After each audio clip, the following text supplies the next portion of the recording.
নিজের ক্ষমতা দাপট দেখিয়ে সবজিওয়ালাদের থেকে ফ্রিতে সবজি নিত সৌরভ। অনেকদিন ধরেই এমন অন্যায় অপরাজী করে আসছে সে। এইবার সৌরভকে হাতে নাতে ধরল টুনি, আর তাকে উপযুক্ত শাস্তি দিল।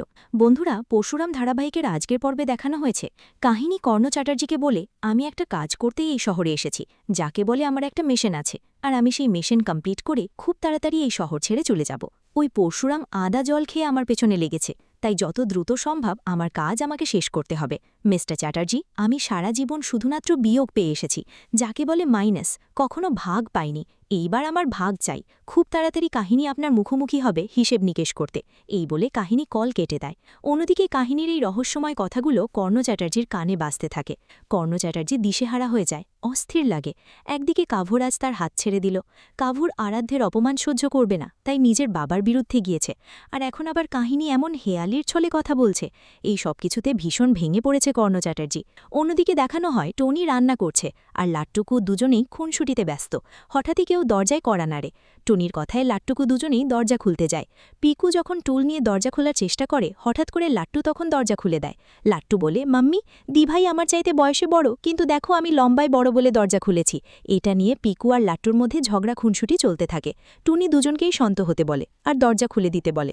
এরপরে লাট্টু পিকু যখন দরজা খুলে দেয়, তখনই ঘরে প্রবেশ করে কাহিনী। স্ত্রীওয়ালার বউ হয়ে কাহিনী ছদ্মবেশে বাড়িতে এসেছে। কাহিনী টনিনোর হাতে স্ত্রী করা জামা কাপড় দেয়, কিন্তু কাহিনীকে এমন রূপে দেখে টনিনোর বারবার সন্দেহজনক মনে হয়। কারণ কাহিনী যে স্ত্রীওয়ালার বউ হয়ে এসেছে, তার সাজসজ্জার সাথে তার হাত পায়ের নখের কোনো মিল নেই। নখ দেখে টুনিনো বুঝতে পেরেছে নিশ্চয়ই এর মধ্যে কোনো রহস্য আছে। টুনিনো কাহিনীকে নানান প্রশ্ন করতে থাকে। টুনিনো কাহিনীকে বলে, তো তোমার বর কোথায়? সেই তো জামা কাপড় নিয়ে আসতো। কাহিনী বলে, ও রিপোর্ট আনতে গেছে। টুনিনো বলে, রিপোর্ট? কি হয়েছে ওর? কাহিনী বলে, আমি মা হব, আর সেই রিপোর্ট আনতে গেছে। টুনিনো বলে, কিন্তু তোমার আর তোমার বোনের বয়সের পার্থক্য তো অনেক। কাহিনী বলে, আমাদের গ্রামে এমন বিয়ে হয়েই থাকে, এসব কোনো ব্যাপার না। টুনিনো বলে, ঠিক আছে, তুমি এখানে অপেক্ষা করো, আমি টাকা আনছি। এই বলে টুনিনো ঘরে যায়।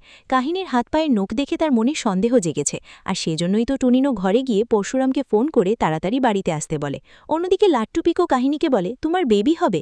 কাহিনী বলে, না, আমি মিথ্যে কথা বলেছি। এটা শুনে লাট্টু পিকু বেশ অবাক হয়ে যায়। অন্যদিকে দেখানো হয় স্ত্রীওয়ালাকে বাড়ির বাইরে কাহিনীর লোকেরা ধরে রেখেছে। তাকে ভয় দেখাচ্ছে, তার দিকে চেম্বার তাক করে রেখেছে। এরপরেই টুনিনো টাকা আনে।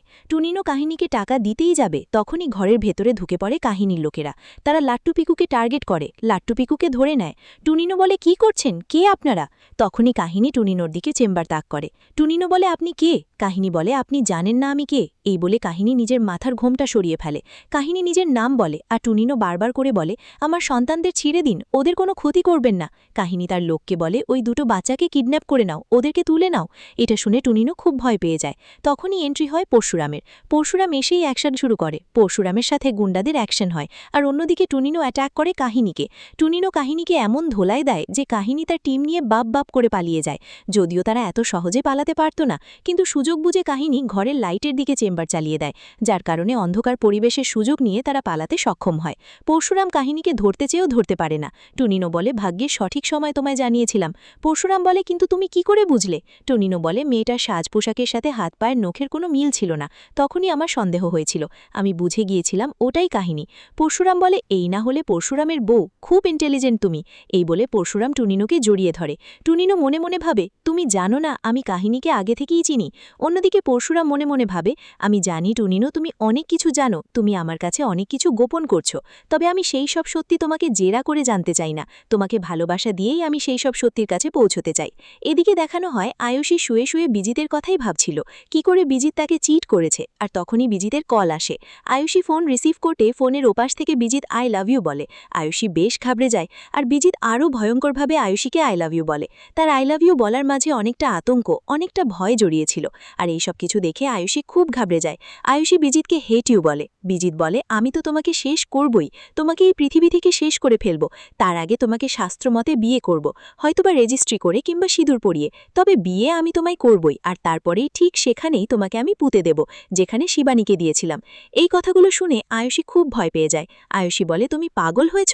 বিজিত বলে, হ্যাঁ, আমি পাগল হয়েছি, কারণ আমি তোমাকে ভালোবেসেছিলাম। আয়ুষী বলে, তুমি আমাকে কখনো ভালোবাসোনি, তোমার মতো মানুষ কখনো ভালো ভালোবাসতেই পারে না। তুমি তো বিভিন্ন শহরে গিয়ে বিভিন্ন সম্পর্কে থেকেছ, বিভিন্ন মেয়েকে বিয়ে করেছ, আর তাদেরকে ছেড়েও গেছো, আবার কখনো তাদেরকে শেষ করে ফেলেছ। তুমি কখনো কাউকে ভালোবাসতে পারো না বিজিত, তুমি একজন ক্রিমিনাল। বিজিত বলে, হ্যাঁ আমি একজন ক্রিমিনাল, ঠিকই বলেছ, আর সেই জন্যই এইবার আমি তোমাকে শেষ করব। এই বলে বিজিত ভয়ঙ্কর হাসি এসে কল কেটে দেয়। আয়ুষী খুব ভয় পেয়ে যায়। আয়ুষী পরশুরামকে কল করে পুরো বিষয়টা জানায়। পরশুরাম আয়ুষীকে বলে, তুমি একদম ভেবো না, আমি তো আছি, তুমি বরং বিজিতকে তোমার কাছে আসতে দাও, বিজিতকে তোমার কাছে আসার সুযোগ করে দাও, তারপরে দেখো আমি বিজিতের কি অবস্থা করি। অন্যদিকে দেখানো হয় পরশুরামের বস এইবার সৌরভকে সন্দেহ করছে। সন্দেহ তো আগে থেকেই ছিল, তবে এইবার প্রমাণ পেয়েছে, কারণ কর্ণ চ্যাটার্জি আরাধিয়া টুনিনুকে কোর্ট চত্বরে দেখে যে ছবিটি তুলিয়েছিল, সেই ছবিটাই সৌরভের কাছেও আছে। যেই ছবি কিনা প্রমাণ হিসেবে সৌরভ পরশুরামের বসকে দেখায়, সেই ছবি পরশুরামের বসকে দেখিয়ে বলে, স্যার সেদিন কোর্ট চত্বরে টুনিনো গ্যাঙ্গুলি উপস্থিত ছিল, এই দেখুন তার প্রমাণ। টুনিনো গ্যাঙ্গুলি ওই লোকটার দিকে চেম্বার চালিয়েছে, আর ওকে শেষ করেছে পরশুরাম।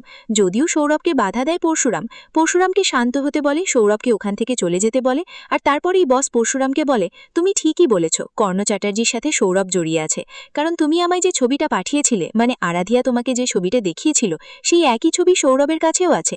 তার মানে একই ছবি নিয়ে কর্ণ চ্যাটার্জি আর সৌরভ দুজনেই আমাদের কাছে এটা প্রমাণ করতে চেষ্টা করছে যে টুনিনো গ্যাঙ্গুলি অপরাধী। ঠিক আছে, তুমি যাও, তুমি তোমার ডিউটি পালন করো, সৌরভের দিকে নজর রাখো। এরপরে পরশুরাম ওখান থেকে চলে যায়। বস বলে, আমার ডিপার্টমেন্টের সবচাইতে আদর্শবান অফিসার পরশুরাম, তবে টুনিনো গ্যাঙ্গুলির রহস্যটা খুব জটিল। টুনিনো গ্যাঙ্গুলির আসল পরিচয় কি? এই বলে পরশুরামের বস খুব ভাবনায় ডুবে যায়। আগামী পর্বে দেখানো হবে সৌরভ সবজিওয়ালার থেকে ফ্রিতে সবজি নিচ্ছে। এটাই প্রথম নয়, এর আগেও অনেকবার সবজি নিয়েছে, কখনোই টাকা দেয়নি। সবজিওয়ালা আকুতি মিনতি করে বলে, প্লিজ স্যার এমনটা করবেন না, আপনি আসেন আর এমন ফ্রিতে সবজি নিয়ে যান, এতে তো আমাদের লস হয়, বলুন দয়া করে এমন অন্যায় করবেন না। সৌরভ বলে, এই চুপ, একদম চুপ। তখনই সেখানে এসে পড়ে টুনিনো এসে বলে, আর কতদিন এই অধর্ম চলবে?